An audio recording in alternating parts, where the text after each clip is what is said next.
தமிழக முதல்வர் பார்த்தீங்கன்னா திடீரென்று சென்னை மத்திய சிறைச்சாலைக்கு திடீர் ஆய்வுக்காக போனார். இன்னைக்கு தமிழக முதல்வர் விஜய் அவர்கள் சார்பாக சென்னை உயர்நீதிமன்றத்தில் ஒரு பதில் மனு தாக்கல் செய்யப்பட்டது. உதயச்சந்திரன் ஐஏஎஸ் அவர்கள் சிஎம் ஒரு நெருக்கமான ஆட்கள் மூலியமா நெருங்கி சிஎம்முக்கு ஒரு மிகப்பெரிய ஐடியா சொல்ற அளவுக்கு ஒரு விஷயத்த பண்ணியிருக்காரு. செந்தில் பாலாஜியோ அல்லது ஏவாவோ யார் முதல்ல ஜெயிலுக்கு போனோம்?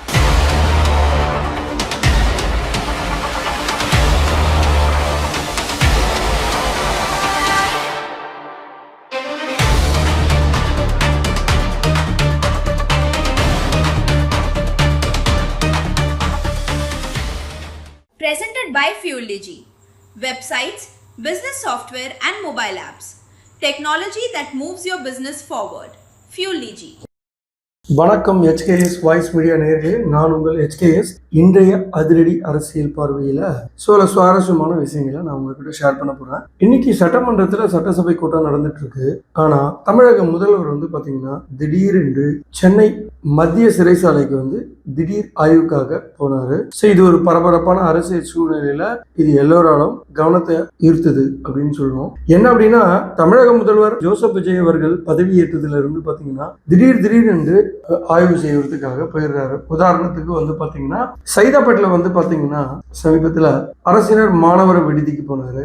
அதே போல குழந்தைகள் மருத்துவமனைக்கு போனாரு. எக்மோர்ல திடீர்னு ஒரு ஆய்வறிக்கையை போனாரு. இன்னைக்கு என்னடா அப்படின்னு பாத்தீங்கன்னா மத்திய சிறைச்சாலை சென்னையில புழல் பகுதியில போனாரு.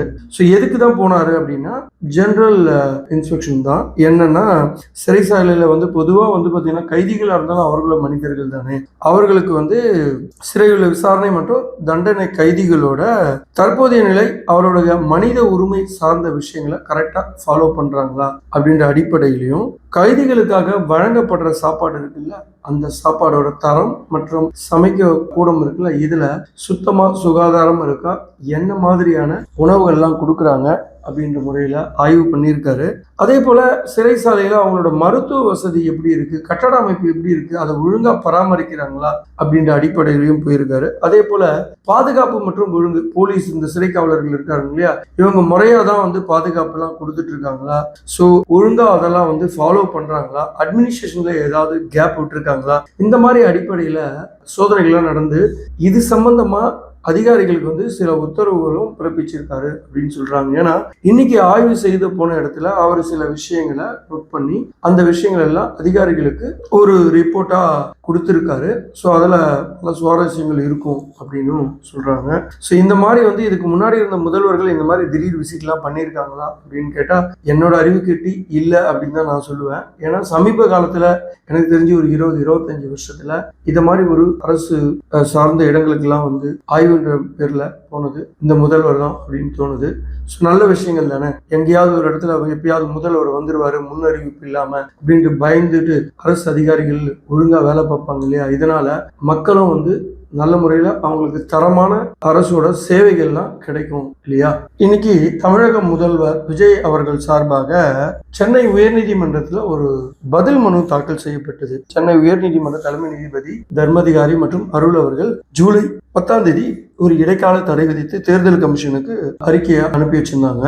ஏன் இந்த தேர்தல் நடத்தக்கூடாது, என்ன பிரச்சனை, இது யார் தொடர்ந்த வழக்கு அப்படின்னா வெங்கடாச்சலபதி என்ற அட்வொகேட் ஒரு பொதுநல மனு வழக்கு தொடர்றாரு. என்ன அப்படின்னா 5 தொகுதிகள், அதாவது திருச்சி கிழக்கு தொகுதி, அதே போல விராலிமலை, கரூர், ஜெயக்குமார் பெருந்துறை, இசக்கி சுப்பையா, அம்பாசமுத்திரம், இந்த 5 தொகுதிகளுக்கு இடைத்தேர்தல் நடத்தக்கூடாது அப்படின்னு சொல்லி ஒரு பொதுநல மனு தாக்கல் செய்யறாரு. இந்த வழக்கை விசாரிச்சவங்க என்ன பண்றாங்கன்னா இந்த 5 பேரும் விரிவான பதில் மனு தாக்கல் செய்யணும், கூடவே தேர்தல் கமிஷனும் பதில் மனு தாக்கல் செய்யணும் என்ற அடிப்படையில இந்த வழக்குக்கு தடை விதிச்சு பதில் மனு கேட்டிருந்தாங்க. அதன் அடிப்படையில தான் தமிழக முதல்வர் ஜோசப் விஜய் அவர்கள் இந்த தொகுதிக்கு இடைத்தேர்தல் நடத்த சொல்லி இந்த 5 தொகுதி இடைத்தேர்தல் சொல்லி தாக்கல் செய்திருந்தார் அல்லவா. அதுல அந்த பதில் மனுல என்னென்னலாம் சொல்றாரு அப்படின்னா, இந்த மனுவை போட்டவருக்கு தகுதி இல்லை அப்படின்னு சொல்றாரு. ஏன் அப்படின்னா இவர் ஒரு தேர்ட் பர்சன், இந்த தொகுதியை சார்ந்தவர் அல்ல. அப்படி இருக்கும்போது திருச்சி கிழக்கு தொகுதிக்கு சார்பாக ஒரு மனு தாக்கல் செய்ய முடியாது. அதே போல இந்த வழக்கு அவர் போட்டிருந்தாருன்னா திருச்சியில ஒரு வாக்காளரோ இருந்திருக்கலாம், இல்ல போட்டியாளராக இருந்திருக்கலாம், அதாவது வேட்பாளராக போட்டிட்டு இருக்கலாம். அதுவும் இல்லை. இது பொதுநலனே இல்லை. இவர் சுயநலத்துக்காக இந்த வழக்கை தாக்கல் பண்ணியிருக்காரு. இதனால இடைத்தேர்தல் நடத்தாம விட்டுட்டா அந்த 5 தொகுதிகளிலும் மக்கள் தங்கள் கோரிக்கைகளையும் குறைகளையும் நிவர்த்தி செய்வதற்கு அங்க ஒரு மக்கள் பிரதிநிதி இல்லாம போயிடும். அதனால இந்த இடத்துல இமிடியேட்டா தேர்தலை நடத்தணும். அதே நேரத்துல இந்த வழக்கை தொடர்ந்த இவருக்கு அபராதம் விதிச்சு இந்த வழக்கை தள்ளுபடி செய்யணும் அப்படின்ற அடிப்படையில பதில் மனு தாக்கல் முதல்வர் விஜய் அவர்கள் செய்திருக்காங்க. அதே போல தேர்தல் கமிஷன்ல என்ன பதில் மனு தாக்கல் கொடுத்திருக்காங்கன்னா, இப்போதைக்கு இந்த இடத்துல 5 தொகுதிகளிலும் தேர்தல் நடத்த மாட்டோம். ஏன் அப்படின்னா, ஏற்கனவே இருக்கிற வழக்குகள்ல உச்சநீதிமன்றம் ஒரு நீண்ட தீர்ப்பு வழங்கி இருக்கிறாங்க. என்ன அப்படின்னா, 2010ஆம் ஆண்டு தெலுங்கானால ராஷ்டிரிய சமிதி இதே போல ஒரு வழக்குல உச்சநீதிமன்றத்துல போயிருக்காங்க. அப்போ உச்சநீதிமன்றம் ஒரு நீண்ட நெடிய ஒரு தீர்ப்பை வழங்கியிருக்கு. என்ன அப்படின்னா, மக்கள் பிரதிநிதித்துவ சட்டம் 1951 பிரகாரம் பாத்தீங்கன்னா, அதுல பிரிவு 151A என்ன சொல்லுது அப்படின்னா, எம்பியோ எம்எல்ஏவோ அந்த தொகுதியில இறந்துட்டாங்கன்னு வச்சுக்கோங்க, 6 மாதத்துக்குள்ள அந்த தொகுதிக்கு உடனடியா இடைத்தேர்தல் தேர்தல் கமிஷன் அறிவிச்சு நடத்தணும். அப்படி இல்லாத காலகட்டத்துல இப்போ ஒரு சில இடத்துல பாத்தீங்கன்னா சட்டம் ஒழுங்கு சரியில்லாம இருக்கும், இயற்கை பேரிடர் நடந்திருக்கும். அந்த நேரத்துல சென்ட்ரல் கவர்மெண்ட் கிட்ட இதை பத்தி ஒரு ரிப்போர்ட்டை வாங்கி தேர்தல் நடத்த முடியாது தற்சமயத்துக்குன்னு அறிவிக்கலாம். இதை தவிர்த்து இங்க தேர்தல் நடத்தணும் அப்படின்றதுதான் 1951 மக்கள் பிரதிநிதித்துவ சட்டம் சொல்லுது. ஆனா அதே நேரத்துல உச்சநீதிமன்றம் பிரிவு 84ல என்ன சொல்லுது அப்படின்னா, இப்ப இங்க நீங்க தேர்தல் நடத்திட்டீங்க அப்படின்னா, இந்த தேர்தல்ல போட்டியிட்ட வேட்பாளர் 2வது இடத்துல இருக்கிறவரு ஒருவேளை அந்த வெற்றி பெற்றவரை எதிர்த்து வெற்றி பெற்று விட்டால் அவரும் எம்எல்ஏ ஆயிடுவாரு. இப்ப நீங்க தேர்தல் அறிவிச்சு அந்த தேர்தலில் வெற்றி பெற்ற ஒருத்தர் வந்தாருன்னா ஒரு தொகுதிக்கு 2 எம்எல்ஏன்னு வந்துருவாங்க. இதனால இங்க பெரிய குழப்பம் நிலவிடும். அதனால இந்த மாதிரி தேர்தல் வழக்கு சம்பந்தமாக ஒரு கேஸ் பெண்டிங் இருந்து தீர்ப்பு வழங்காம இருந்தாங்கன்னா அந்த இடத்துல இடைத்தேர்தல் நடத்தக்கூடாது அப்படின்னு உச்சநீதிமன்றம் தெளிவா ஜட்ஜ்மெண்ட் கொடுத்திருக்கிறதுனால நாங்க இந்த இடத்துல தேர்தல் நடத்த முடியாது அப்படின்னு சொல்லி அவங்க பதில் மனு தாக்கல் பண்ணியிருக்காங்க. ஸோ இப்படி இருக்கிற காலகட்டத்தில் இந்த வழக்கை நீதியரசர்கள் செப்டம்பர் மாதத்துக்கு தள்ளி வச்சுட்டாங்க. ஸோ இப்போ இந்த வழக்கு ரொம்ப மிக முக்கியமான ஒரு வழக்கா பார்க்கப்படுகிறது. முதல்வருக்கு இந்த 5 தொகுதியில் இடைத்தேர்தல் நடத்தி வெற்றி பெற்றே ஆகணும். ஏன் அப்படின்னா, அவருக்கு இப்ப தற்போது ஆதரவு தெரிவிச்சிருக்கிற கூட்டணி கட்சிகளான 2 கம்யூனிஸ்டுகளுமே அப்பப்போ இவங்களோட கட்சியோட கொள்கை முடிவுகளை விமர்சிக்கிறது மட்டும் இல்லாம குடைச்சல் கொடுத்துக்கிட்டே இருக்காங்க.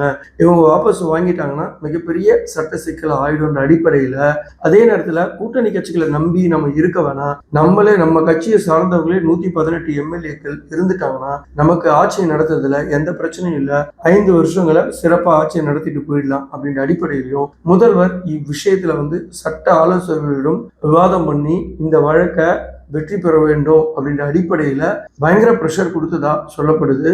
பொறுத்திருந்து பார்க்கலாம் இதில் என்ன நடக்கிறது என்று. தற்பொழுது திமுக ஆட்சி காலத்துல கோலோச்சி கொண்டிருந்த உதயச்சந்திரன் ஐஏஎஸ் அவர்கள், இவர் 1995 பேட்ச். இவர் என்னன்னா 2021ஆம் ஆண்டு திமுக வெற்றி பெற்று வந்தோடனே இவர் தான் சிஎம்ஓ செக்ரட்டரி 1 இருந்தார். அதாவது ஸ்டாலின் அவர்களுக்கு செக்ரட்டரி 1 இருந்தாரு. ஸோ இவர் தான் பாத்தீங்கன்னா அந்த காலை உணவு திட்டத்தை கொண்டு வரதுக்கு முக்கிய காரணமா இருந்தாரு. இது அன்றைய காலகட்டத்தில் அன்றைய அரசு ஆண்ட சமயத்துல இது ஒரு மிகவும் எல்லாரோடும் பாராட்டப்பட்ட ஒரு திட்டமாக இருந்தது. அப்படிப்பட்ட ஒரு கோலோச்சிட்டு இருந்தாரு.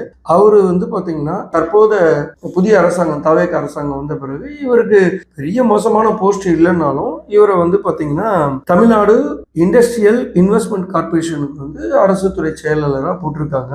இவருக்கு எப்படியாவது பாத்தீங்கன்னா கடந்த ஆட்சி கால போல கோட்டையில கோலோச்சணும் அப்படின்ற அடிப்படையில மிக தீவிரமா முயற்சி பண்ணி சிஎம் நெருக்கமான ஆட்கள் மூலியமா நெருங்கி சிஎம்முக்கு ஒரு மிகப்பெரிய ஐடியா சொல்ற அளவுக்கு ஒரு விஷயத்த பண்ணியிருக்காரு. என்ன அப்படின்னா, பரந்தூர் விமான நிலையம் கேன்சல் பண்ணாங்க இல்லையா, இதை கேன்சல் பண்றதுக்கு ஐடியாஸ் கொடுத்தது இவர் தானா.